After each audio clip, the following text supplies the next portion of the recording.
Hi guys, welcome to lovely Hemalogs. ఈరోజైతే మా family మొత్తం శ్రీకాకుళం జిల్లాలో స్వయంగా వెలిసిన 2 టెంపుల్స్కి అయితే వెళ్తున్నాం ఫ్రెండ్స్. ఫస్ట్ అయితే మేము ఎండల మల్లికార్జున స్వామి దగ్గరికి, అలానే పుట్టలో వెలిసిన అయ్యప్ప స్వామి దగ్గరికి అయితే వెళ్తున్నాం. శ్రీకాకుళం జిల్లాలో టెక్కలి మండలం రాయవలస గ్రామంలో అయితే స్వయంగా మల్లికార్జున స్వామి అయితే వెలిసారండి. ఇది మీలో ఎంతమందికి తెలుసో నాకైతే కామెంట్ చేయండి. ఇప్పుడైతే ఆ గుడికి ఒక స్టోరీ కూడా ఉందండి. నాకు తెలిసినంత మట్టుగా మీకైతే షేర్ చేసుకోవాలనుకుంటున్నాను. రామాయణంలో రావణ సంహారం తర్వాత శ్రీరామచంద్రుల వారు సుమంత కొండ పైకైతే విశ్రాంతి తీసుకోవడానికి వచ్చారు ఫ్రెండ్స్.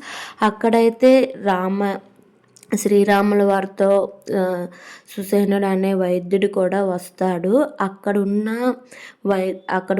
ఎన్నో రకాల ఔషధ మొక్కలను చూసి అతనైతే ఇక్కడే ఉండి ప్రజల్లో ఉన్న రోగాలన్నింటినీ నయం చేయవచ్చని సుసేనుడు అనే వైద్యుడు అక్కడే ఉండిపోయాక శ్రీరాము నామం జపిస్తూ అక్కడున్న రోగాలన్నిటిని నయం చేస్తాడు. వయసు అయిపోయాక శివుడి మీద భక్తితో తను తపస్సునైతే చేసి అక్కడే తన తనువునైతే చాలిస్తాడు. అప్పుడైతే ఆంజనేయ స్వామి అతను చూడడానికైతే సుమంత కొండపైకి వస్తాడు. వచ్చాక అక్కడ ఆ సుసేనుడివి ఓన్లీ అస్థిపంజరాలే ఉంటాయి. అవి చూసి ఆంజనేయ స్వామి అయితే జింక చర్మాన్ని అయితే అతని పైన వేయించి పువ్వులతో పూజించి వెళ్ళిపోయి శ్రీరాముల వారితో అయితే ఆ విషయాన్ని చెప్తాడంట. చెప్పాక వెంటనే శ్రీరాముడు మళ్ళీ ఆ సుమంత కొండపైకి వచ్చి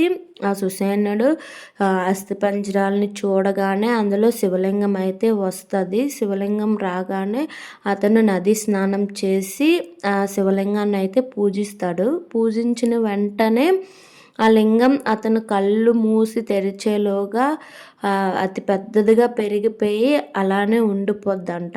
అప్పుడు ఆ ఊర్లో ఉన్న రాజుని శివుడు స్వయంగా కల్లోకి వెళ్ళి రాజు అనుకుంటాడంట ఇల్లు గుడి కట్టాలి అనేసి. అంటే అప్పుడు స్వయంగా శివయ్య అతని కల్లోకి వెళ్ళి నాకు గుడేమీ వద్దు, నేను ఇలానే ఎండకి ఎండి వానకు తడిచి భక్తులకైతే దర్శనాన్ని ఇస్తాను, నన్నైతే ఎండల మల్లికార్జున స్వామి అని అయితే పిలబడతాడు అనేసి చెప్తాడంట.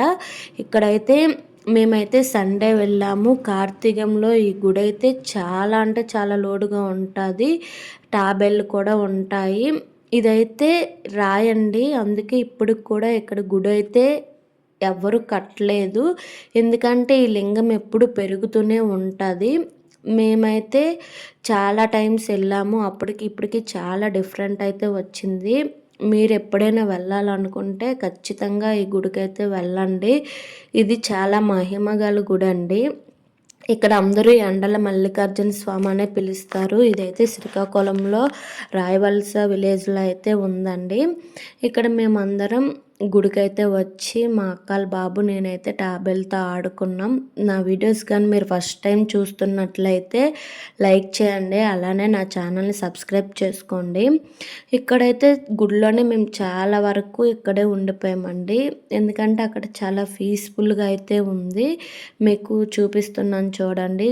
ఇదైతే నేను చిన్నప్పటి నుండి వెళ్ళాను. అంటే ఇయర్కి లింగం పెరుగుతుంది అది ఫ్రెండ్స్. మేమైతే మధ్యలో ఇంటి దగ్గర నుండి పులిహోర అలానే పొటాటో కర్రీ అయితే చేసుకొని వచ్చాము. కోట బొమ్మల దగ్గర అయితే తిన్నామండి. తిన్నాక మేము మళ్ళీ స్టార్ట్ అయ్యాము. స్వయంగా పుట్టలో పుట్టిన అయ్యప్ప స్వామి దగ్గరికి అయితే వెళ్ళాము. ఇది కూడా శ్రీకాకుళంలోనే ఉంటుంది. అల్దు గ్రామం దగ్గర కోతడ్డ పనస అనే విలేజ్లో అయితే స్వయంగా అయ్యప్ప స్వామి అయితే పుట్టారండి. అది కరోనా టైంలో అయితే బయటపడింది. ఇదైతే నేను ఫస్ట్ టైం వెళ్ళాను, చాలా ఎక్సైట్గా వెళ్ళాను. అక్కడ అయ్యప్ప స్వామి కూడా చాలా అంటే చాలా బాగుంది. నేనైతే ఫస్ట్ టైం చూశాను. దీనికి కూడా ఒక స్టోరీ ఉంది ఫ్రెండ్స్. అప్పుడు కరోనా టైంలో 2 అన్నా చెల్లెలు అయితే ఆ కొండపైకి వెళ్ళి ఆడుకుంటుండగా అక్కడ కుక్క వెళ్ళి పుట్ట తవ్వుతుంటే కుక్క ఎందుకు ఇక్కడికి వెళ్ళి ఏం చేస్తుందని వెళ్ళి చూసేసరికి అందులో అయితే అయ్యప్ప స్వామి అయితే ఉన్నారండి. వెంటనే విలేజ్లో ఉండే వాళ్ళకి పిలిచి అయ్యప్ప స్వామిని అయితే బయటికి తీశారు. అప్పటి నుండి ఇక్కడైతే నిత్య పూజలను అయితే అందుకుంటున్నాడు అయ్యప్ప స్వామి అయితే. చాలా అంటే చాలా బాగుంటాడండి అయ్యప్ప స్వామిని, మీరే చూడవచ్చు. ఇక్కడ చూపిస్తున్న వస్తువులన్నీ అక్కడే దొరికాయండి. సన్నీ, నంది కొమ్ములు అన్నీ అక్కడే దొరికాయి. మీరు కానీ నా వీడియోస్ ఫస్ట్ టైం చూస్తున్నట్లయితే లైక్ చేయండి. Bye friends.